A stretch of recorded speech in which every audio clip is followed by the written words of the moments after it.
Alright guys, welcome back to today's video. Today I'm bringing to you What If Ash Was Born in Sinnoh Chapter 2. The original plan was the Chapter 4 of my Pokemon anime rewrite, which is well demanded right now. But it's quite long and writing whole thing was a long process. But congratulations to you all, I have completed Chapter 4 and I have also wrote the beginning of Chapter 5, which is all going to lead up as an awesome journey for you all. But chapter 4 is a little bit messy right now because I need to do voiceover like I'm doing it right now for this video. This one's quite short, so I thought why not do the shorter one right now and then I will do the large one after Sunday, because Sunday is going to be my exam, so I will record chapter 4 on Monday, or and by Tuesday it will be out, and I can promise you that. But this one got delayed because yesterday suddenly my extra lectures got scheduled and all, so one day it got delayed. Alright, let's begin with the video. Last time we left off with Ash and Paul choosing their starters. Ash chose Chimchar and Paul chose Turtwig, and there was certainly no conflict between them.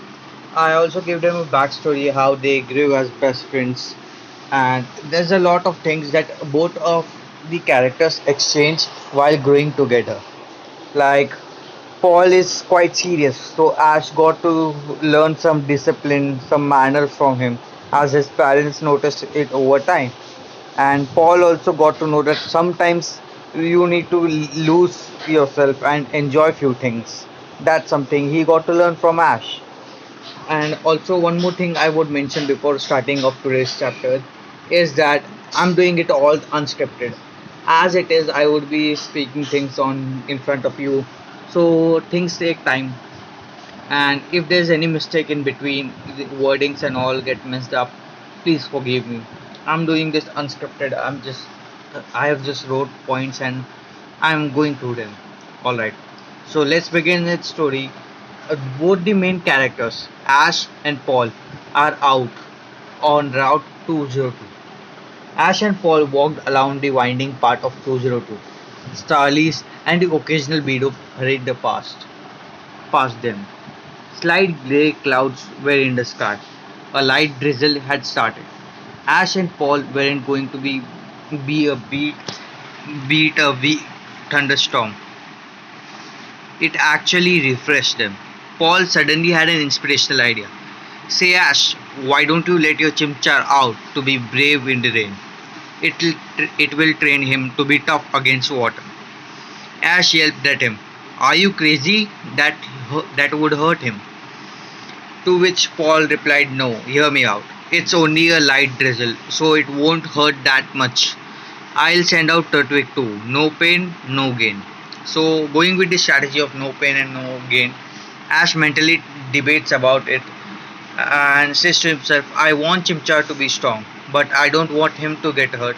But as Paul said, no pain, no gain. Ash nodded slightly to Paul and released his Chimchar outside. And this is why I let you come along. I never would have thought of that. And you send out Turtwig. It's not going to do much. Paul just nodded and gestured his thanks. The eyes narrowed slightly and Ash didn't see though. Ash brought Chimchar's Pokeball to his face. Chimchar, I want to make you strong. And I know from the light in your eyes you want to become strong too. So first we have to work on your water resistance. Be prepared. The Pokeball popped in his hand once, and Chimchar comes out. When Chimchar appeared, it immediately felt a little pain from the rain. But seeing Ash is so determined about this idea, it shrugged it off and did what his trainer asked him to do. I know you can do it, Chimchar. If you want to become stronger, brave the rain, Ash said to his Pokemon. Chimchar held his head up high and matched Ash step by step. It was starting to pour now. Rain was slashing everywhere, while Pokemon ran into the shelters and their homes. But as Chimchar and Paul kept walking, Chimchar could feel it working. His skin was becoming harder. Paul took one look at the determined fire monkey and knew he had to train too. While Paul was the brains, Ash was certainly better at battling. He had instincts of a Pokemon master. We didn't know what we didn't know it was that what he didn't know actually was that Ash's father was is actually the champion of Kanto. So Ash is carrying on his legacy. Paul sent out Turtwig. Listen, Turtwig, I'll help you get stronger. So you better prepare for it. You are my starter, so I'll treat you nicely up for a little bit. But don't expect anything else. We will get stronger if you do what I say. Turtwig nodded, and a large fire kindled in its eyes as he looked at Paul. This human would help him get stronger no matter what. Ash, I want your Chimchar to send a fire attack at me, Paul said to Ash. But my Chimchar's battle level is 5. He won't know any fire moves, Ash protested. Chimchar shook its head, it opened his mouth and spat out a torrent of embers. Ash looked shocked. He grabbed his Pokédex out of brightly colored backpack and scanned his starter. Chimchar, the fire monkey Pokemon. Chimchar easily climbs the sheerest walls and lives on the mountain tops. It sleeps with when it sleeps, its flames go out. Its ability is Blaze and hidden ability is Iron Fist. Battle level is 7. Moves are Scratch, Leer, Ember and Blaze Kick. Note that Blaze Kick is an hereditary move or what we call as egg move in Pokemon games. Paul was shocked. Chimchar knows Blaze Kick. That was a very advanced fire type move.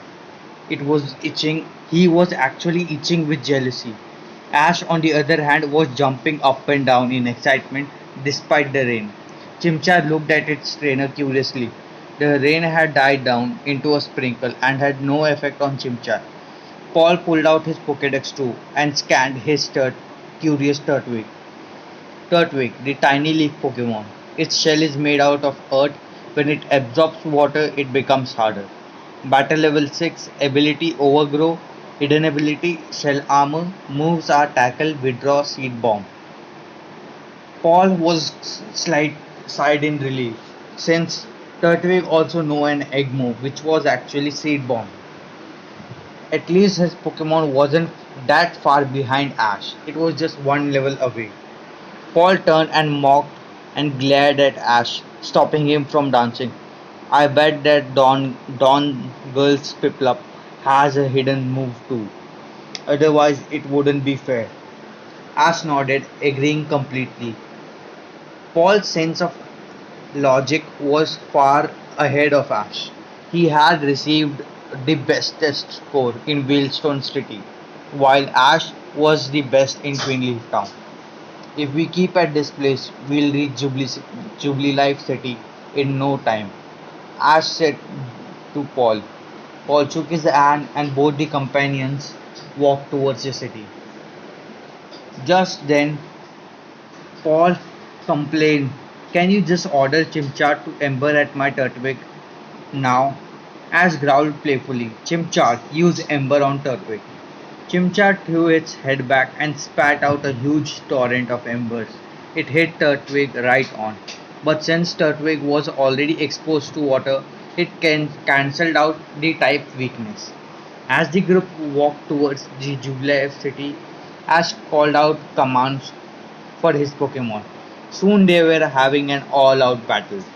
Chimchar, use Leer and follow up with an Ember, Ash cried, while Paul ordered for Turtwig to use Seed Bomb to cancel out Ember.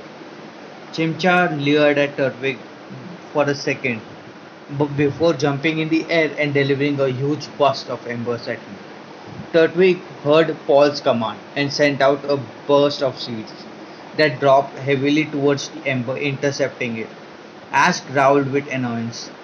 The group could see the outskirts of the Jubilee Life city now. They were following a steep sloped path with a mountain next to the road. Chimchar climbed to the mountain and Chim jumped on the top of Chimchar, hit it with a blaze kick and powered up with Ember. Turtwig used withdraw, then spin in your shell and throw off to the blasted monkey. Both the trainers continued their battle, commanding variety of new strategic moves in order to counter their opponents. In the end, both left the battle to move on to the city, and just as they reached the Jubilee city, both Pokemon were exhausted by that time. Ash grinned, "Great job, Chimchar. I'm very proud of you. You deserve a nice long rest." Paul looked at Turtwig and graced it with a rare smile. "You did well today. Keep it up and you will get strong. Return now." Both the trainers called back their Pokemon, and the duo now went to the Pokemon Center and got their Pokemon healed up. Ash has been to Paul's house many times before, but could never get used to the sight of a big city. Even Paul, who lives in Whalestone City, couldn't get used to it.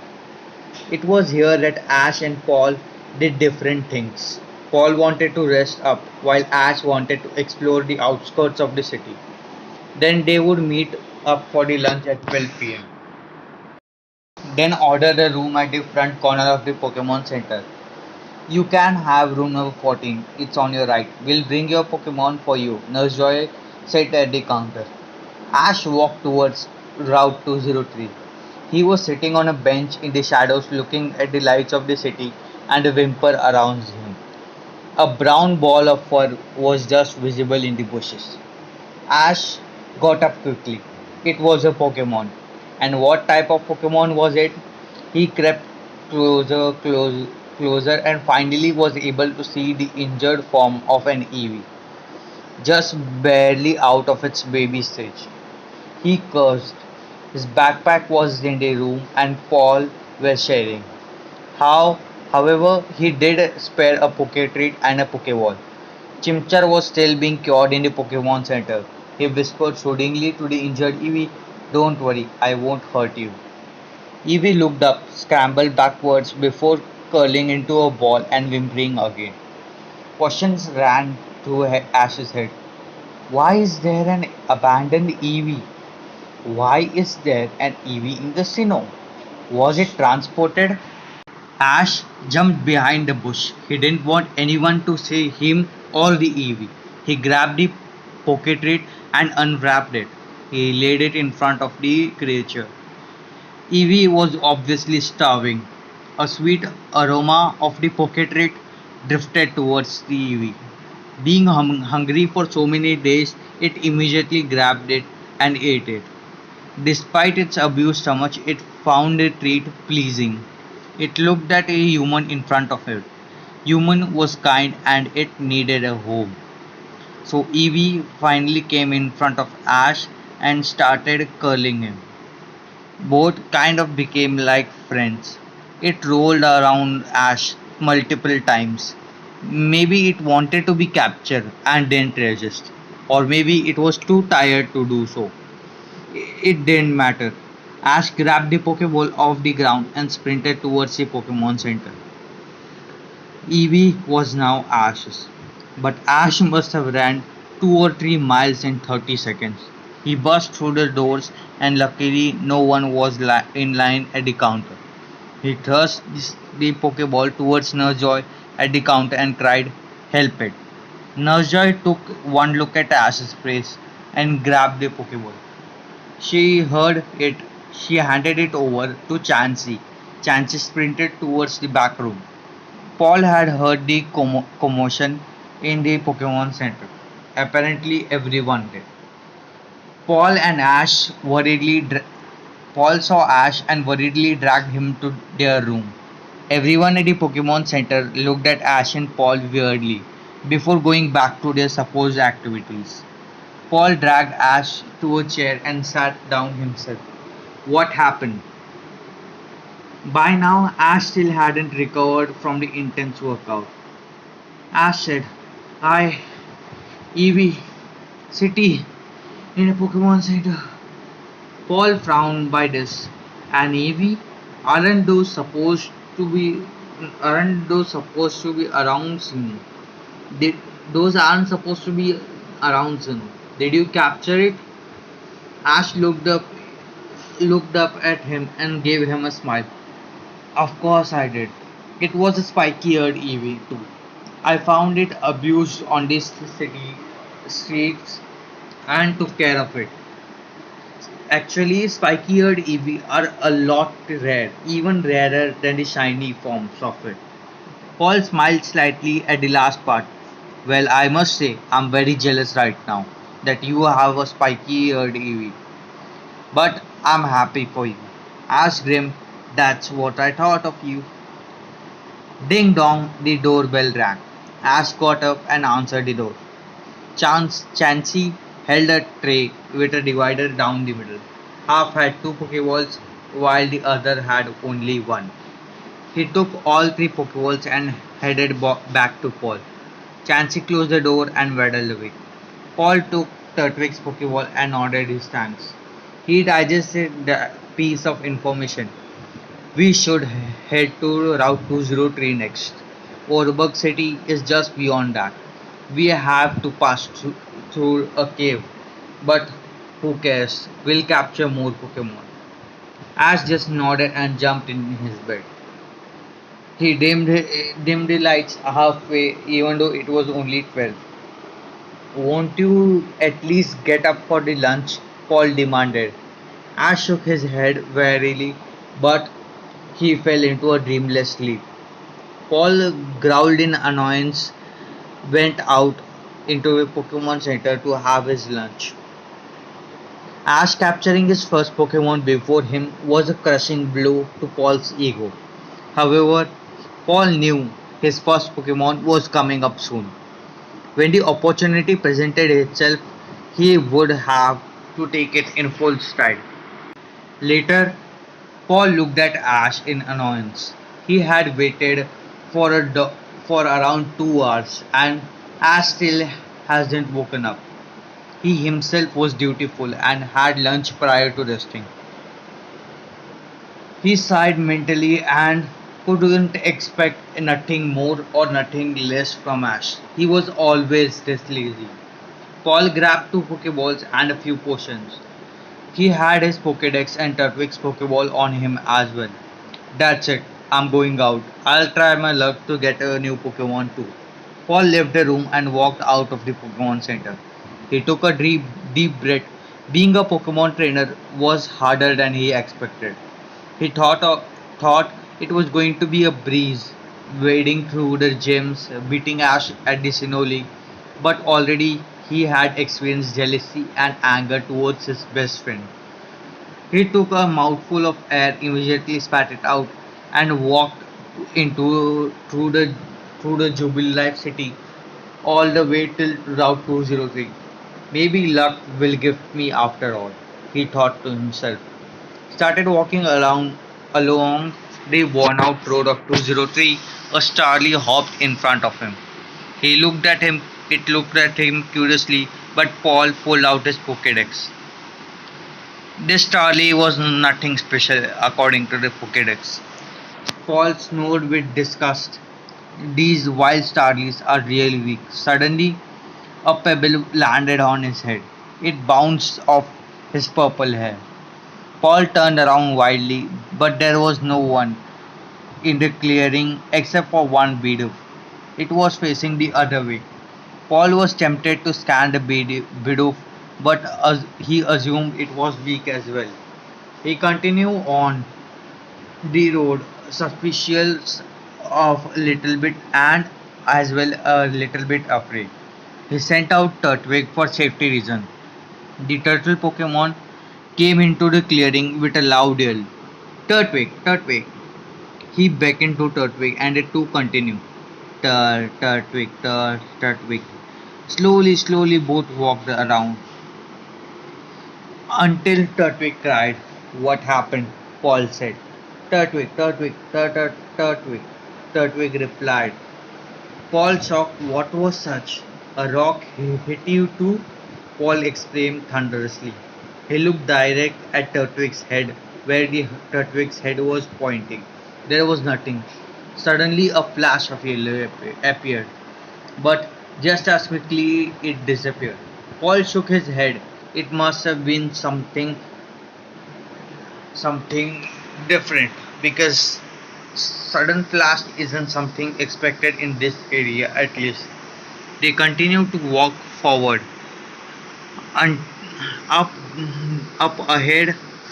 Again a rock hit him, but this time Paul looked in interest because he actually got to know which Pokemon was that. He started walking backwards and looked at it, and the Pokemon said LA. It was none other than the yellow Elekid. Elekid has been a signature Pokemon for Paul in the anime, and he's still sticking around. Paul grabbed his Pokédex and scanned it. Turtwig stood in front of Paul protectively, and it was just in time. The Pokemon threw one more rock at Paul and disappeared. But Turtwig immediately used Seed Bomb and swatted the rock out of air.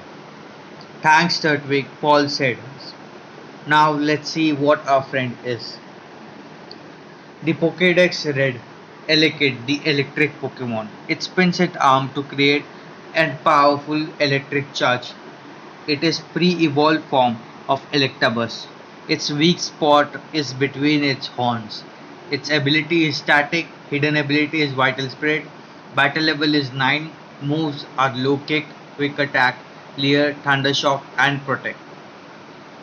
Protect was an Egmo, so Paul got even more interested in him. Slowly, after quite a battle, Paul finally caught Elekid. Even though Turtwig was low level, it used its type advantage to capture it. After the Elekid was captured, the Elekid was also shocked how a Pokemon with lower level uh, caught it. And even though Elekid was annoyed that Paul captured it, it accepted the fact that it was now Paul was now his trainer, and he had to agree to Paul. Paul, after capturing Turtwig, sorry, my mistake. Paul, after capturing his Elekid, grind in the air. He jumped towards the Pokemon Center, and just it took, even though it took him an hour to reach there, he was now running in at full speed. The sun was setting around, and it was about to go. Arrived at the Pokemon Center and found an amusing sight. Ash was inside his pajamas, asking for him loudly. Almost everyone in the Pokemon Center was watching him with amusement. Paul sighed and dragged Ash back to their room once again. He threw a Elekid's Pokeball at Nurse Joy and slammed the door shut. What happened? Ash yelled. When I woke up, you were gone. I was so freaking worried. I was exploring, Paul chanted. And after a little bit conversations between the best friends, Paul finally revealed to Ash that he captured an Elekid. On the way, Ash let out his Pokemon too, Chimchar and Eevee. Paul went back to Nurse Joy and got his Pokemon, Turtwig and Elekid too. Now, both the best friends as well as rival were at the same once again. Both had captured one Pokemon. Both started cap bo- both started scanning their new capture. Paul had already scanned Elekid, but Ash hadn't scanned Eevee. Elekid was at level 9, so Ash was curious at what level is actually Eevee. And unknown to himself, Eevee was at battle level 10. Its moves were Tackle, Helping Hand, Sand Attack, and Shadow Ball. Yes, there are so many egg moves around these all Pokemon nowadays. and it's actually great since the battles would have more variety. But one thing Paul noticed was that Shadow Ball isn't it a TM? So someone must have taught it Shadow Ball. EVs can't learn Shadow Ball as their egg moves. It isn't a hereditary move. It is taught by trainers. Both the best friends had a conversation over it, and I just realized that EV was actually found on the street, so it was an abandoned one. Someone must have abandoned it. Ash and Paul, after all of this conversation, went out and had a dinner. But just as they arrived at the main door of the Pokemon Center to ask Nurse Joy for the restaurant and all facilities because the dinner was yet not ready. It was just evening 6 and they were already hungry asking for dinner. Just as they arrived near the Nurse Joy's counter, they saw Dawn. Dawn was finally here. Paul looked at Ash and both the friends thought it took her so long to actually be here. And Paul growled at both of them. Hey, you two! You two were the ones who picked their starters as well from the Pokemon Professor Rowan, right? I'm Don, and I got Piplup. She was a little bit inconfident in talking to them because unlike Ash and Paul, she hadn't been around the Pokemon, neither the people. She was always in her private world back at her home and her school. Dawn slowly started claiming that she's actually very much happy that she arrived at the Pokemon Center before Ash and Paul. To which both of the best friends were shocked and started laughing out loudly. Then Dawn a little bit got ashamed of herself that what she speak something, did she do something or she spoke something wrong. Then both the friends told her that they actually arrived in the morning itself. It's been a long time they have been spending around the Pokemon Center and they have already caught one Pokemon for each. Dawn was absolutely amused by this. She had captured no other Pokemon other than Piplup. In this reality, Dawn is just as the way she was in the anime. Even though she wanted to be the best, but she was nowhere near the beginner levels of Ash and Paul. Both Ash and Paul were absolutely skilled in front of her. So, quite ashamed of herself, Dawn asked their duo that, did you talk to Professor? Professor must be amused that you caught an EV and Elekid. Even though she didn't know which Pokemon are EV and Elekid, she just threw some words that, ooh, which Pokemon are those? Then Paul and Ash, even though they were annoyed to, had told her which Pokemon were they and told her facts such as EV belongs to the Kanto region and how rare both of these Pokemons are. So then Dawn started talking to Nurse Joy while the duo walked towards the phones to video call Professor Rowan. Then both Ash and Paul told Professor Rowan that they caught an EV and Elekid, and they also told Ash also told him that how his EV was an absolutely rare one because it was a spiky-eared one. Slowly, Professor Rowan congratulated them on their latest captures, and then a strange thing happened. Since you are all capturing rare Pokemon, Professor Rowan called up Professor Oak, and both the professors to talk for a little bit. And this was first instance where Oak saw Ash and Paul. For a minute, Oak screamed out, "Red, what are you doing over there?" And then Professor Rowan told Professor Oak that it isn't Red, it is Ash, Red's son. Professor Oak replied, to which he actually seems like a Red. It was just 10 years back. Red was looking almost the same, and he came to him and took Bulbasaur as his starter. To which Ash and Paul both smiled, and after a little bit of conversation and talking about their backstories and all, Professor Oak updated their Pokédex to contain Kanto Pokemon as well.